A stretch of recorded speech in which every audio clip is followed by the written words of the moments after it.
Dewberry Farm.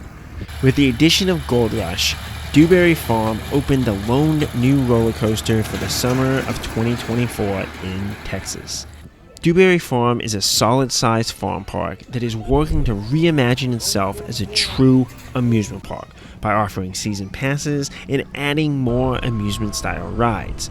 This park promises and delivers a bit more than the other farm parks across the Lone Star State, especially for families and the youngest of guests.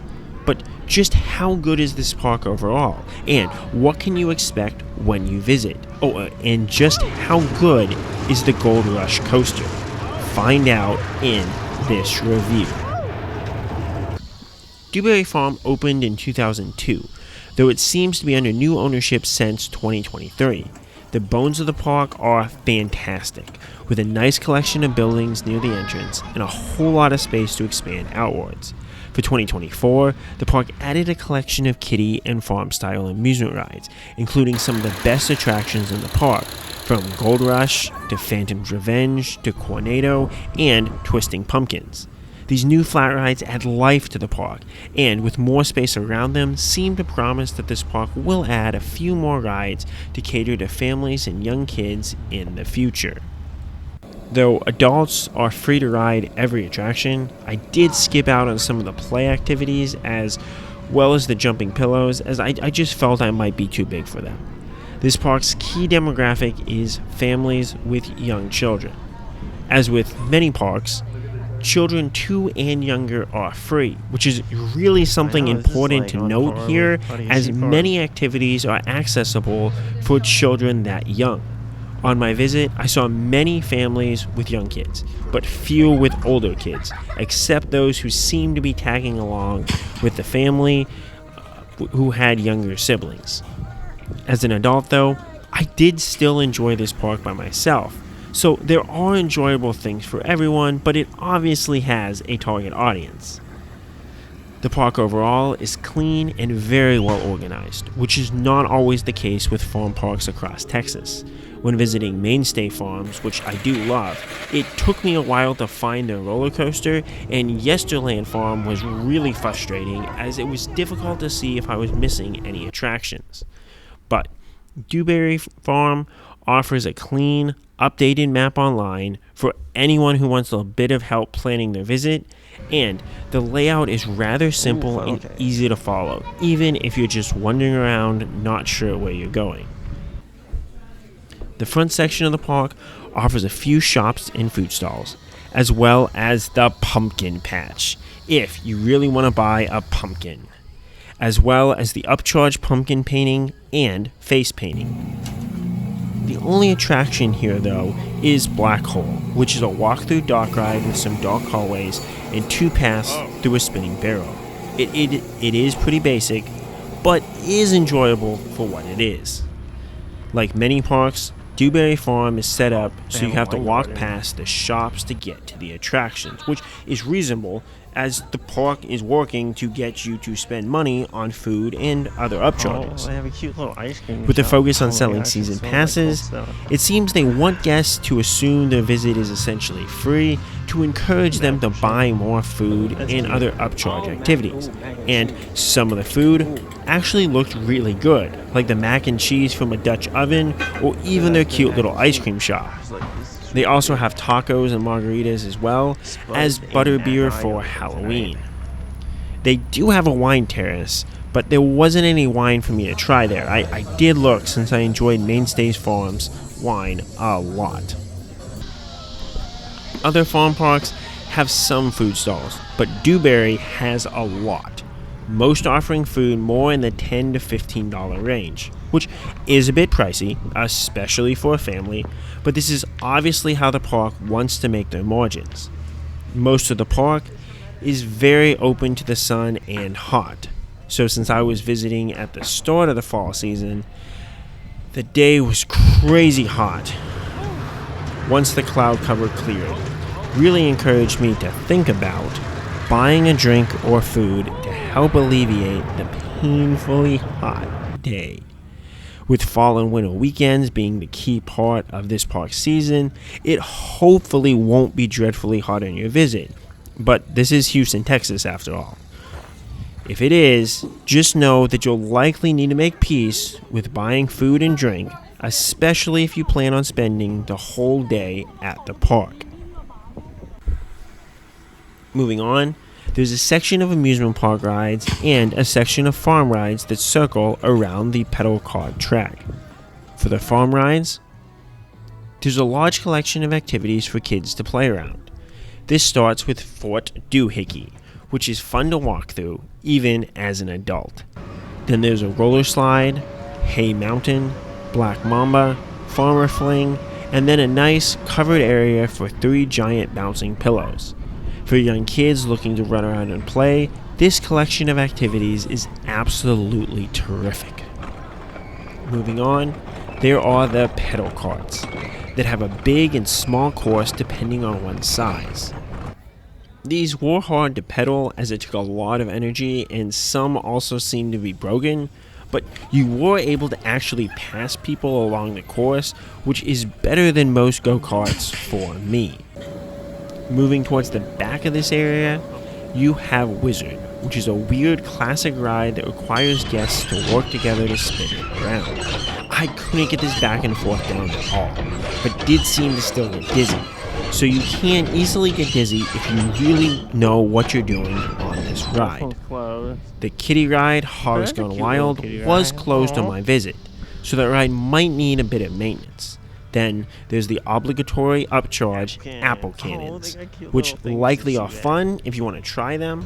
And finally, there's a unique sports ball shooting gallery that includes basketball, baseball, and football, which was really fun to try, even if some of them were a little difficult for me to throw. Then you have the Animal Barn, which is my favorite of all the farm parks throughout Texas. The animals are presented in a cute and clean way while making the interactions enjoyable, and the Goat Tail 6 adds a fantastically cute structure with easy to access goats. Finally, the star of this area and the park as a whole is the Slide Mountain. You can end up going down slowly, but if you are able to position yourself nicely on the mat, you can really slip down in a way that is pretty exciting. There are also 2 different ways to try, including a covered tunnel that looks like adults might not fit, but I had no problem sliding down it. This is a great rush for families and thrill seekers alike. The other main section is the county fair section, as well as another collection of amusement park rides. The carousel is located over a bridge surrounded by water, which is just a neat visual, though the carousel itself feels a bit out of the way and a bit basic.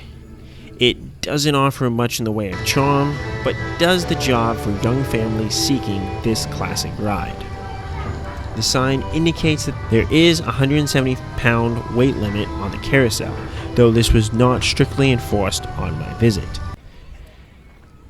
This area has, as its centerpiece, the Ferris wheel, which looks great from various angles. However, on ride, it is pretty basic, offering only nice views of Slide Mountain. But, unlike the similar Ferris wheel at P6 Farm, this did not get a huge line on my visit, though the park was just not too crowded as a whole to begin with. Next is the county fair section itself, which has the newest rides, including Phantom's Revenge, a basic and small but enjoyable swinging ship, especially since you only have a loose seatbelt so you can start to fall forwards on the highest swings.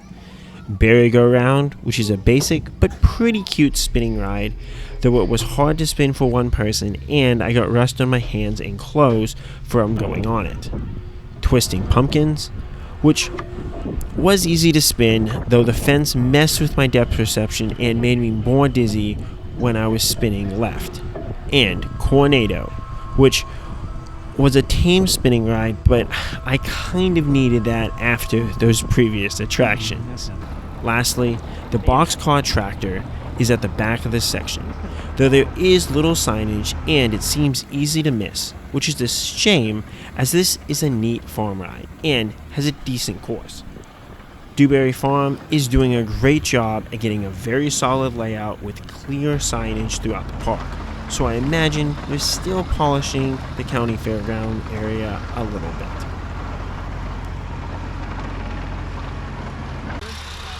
Finally, there is their coaster, Gold Rush.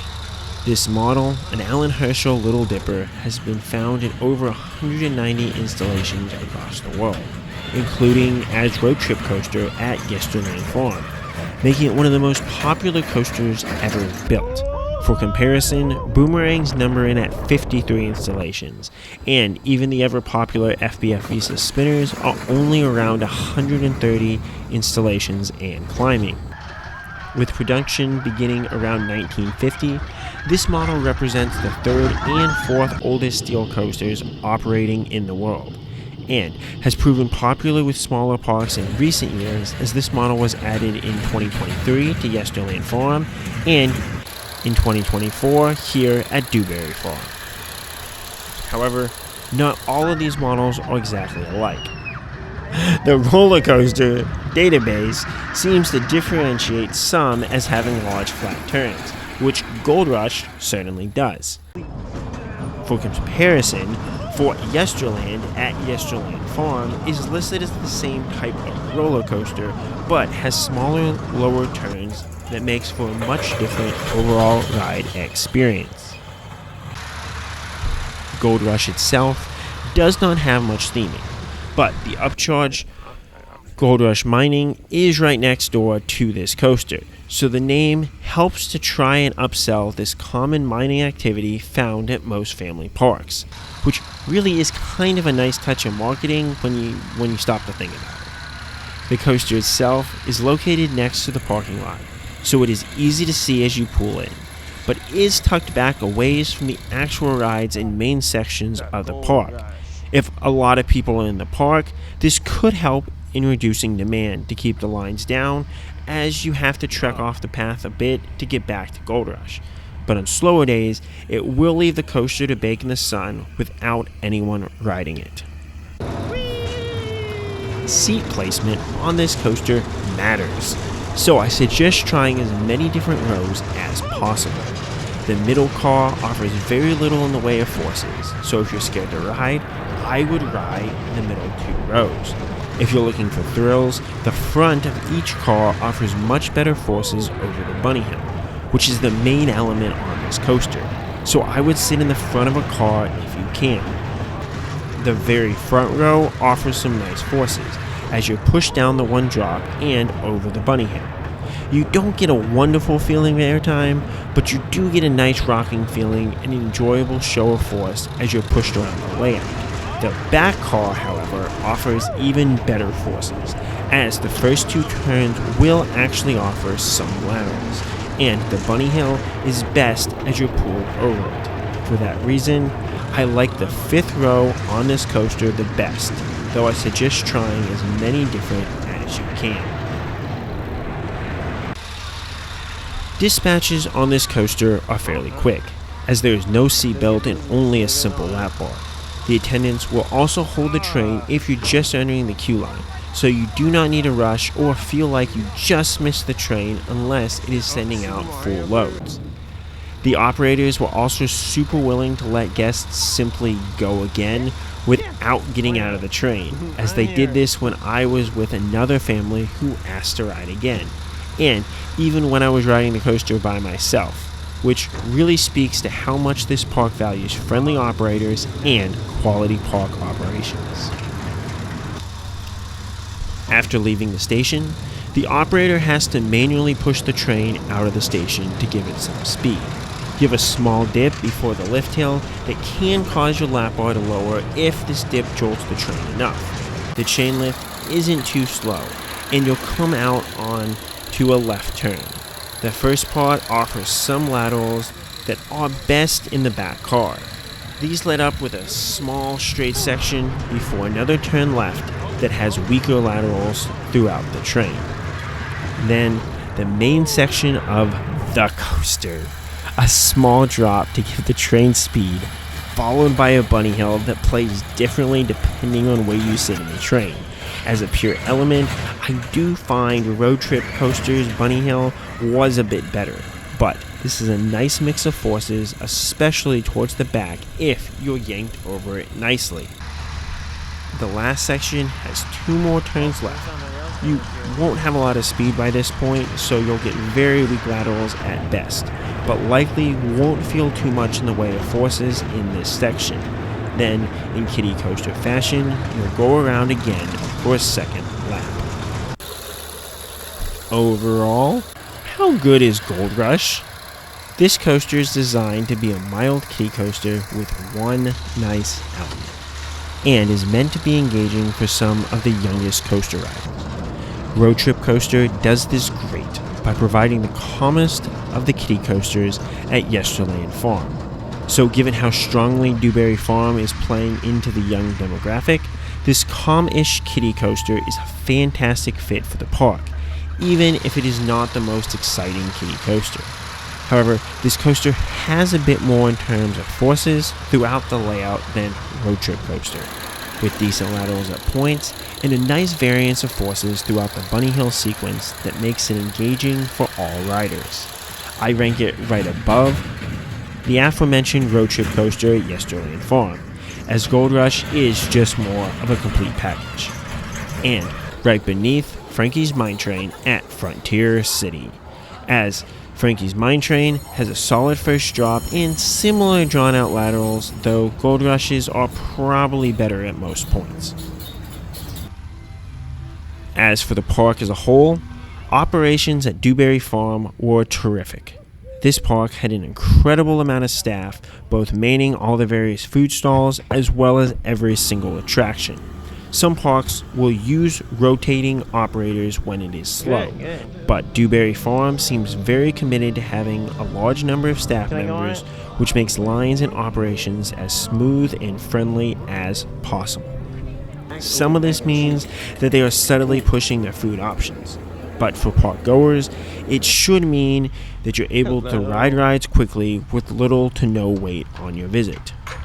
As for crowds, I went on a hot day at the beginning of the fall season, so I imagine crowds will get larger, especially as some families buy a season pass. Crowds at P6 Farm can get packed for the fall festival, and Dewberry Farm has a lot more to offer and draw in visitors.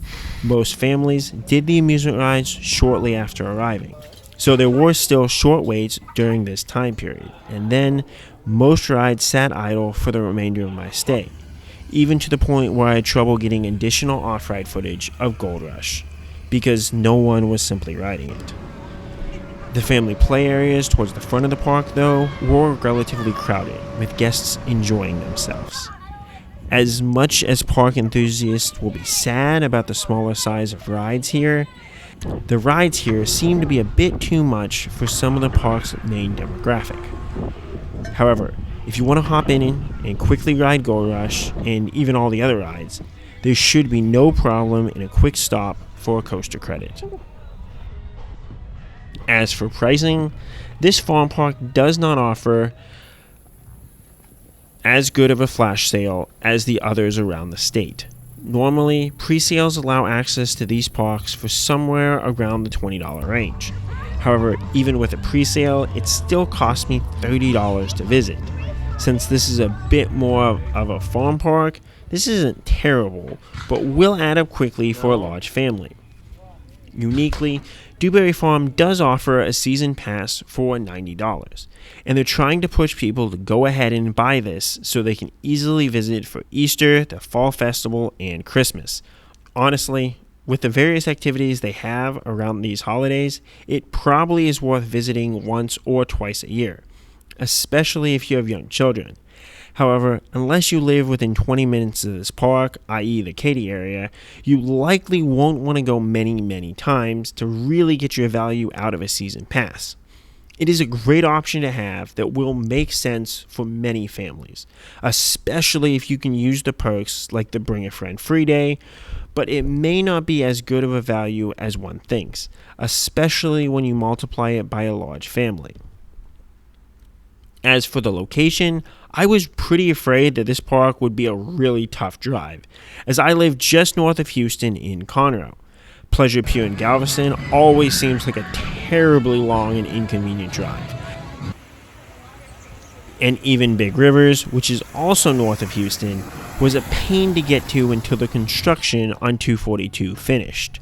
But Dewberry Farm is only about an hour or less from the Woodlands and Conroe if you take Highway 99. If you want to avoid tolls, I took the back way through Magnolia, which was easy enough to navigate and only made the drive an hour and 15 minutes, which seemed very reasonable. The park advertises itself as being 45 minutes from downtown Houston, and that seems about right for most households on the west side of Houston. Even Katy is going to be a 20 to 30 minute drive, and Sugar Land is surprisingly close to a 50-minute drive. Overall, how good is Dewberry Farm? This is a solid amusement park geared towards young children and families that is poised to grow with investment in Halloween and Christmas events. Currently, it has a solid collection of offerings and does a lot of things well as far as operations and organization. In the future, I can imagine that they will continue to climb the ranks of parks in Texas and could be something special for the Houston area as a whole. I place Dewberry Farm right between Big Rivers Water Park and Tomfoolery's Adventure Park in my rankings of parks in Texas. It is competitive as a solid, mid-sized park, but does lack some of the greater charm and power of the biggest parks in Texas. As far as farm parks in the state, I think this offers a better overall experience than the normal number one in Yesterland Farm, though Yesterland Farm does have 4 roller coasters for thrill seekers. I do still prefer Mainstay Farm, though that might be the wine talking, as I really enjoyed both the coaster and my overall stay at that park. How good do you find Dewberry Farm? Is Gold Rush a good fit for this park? Do you think a season pass here is worth it? Let me know, and as always, Kapkun Krap. Shooting. Hello.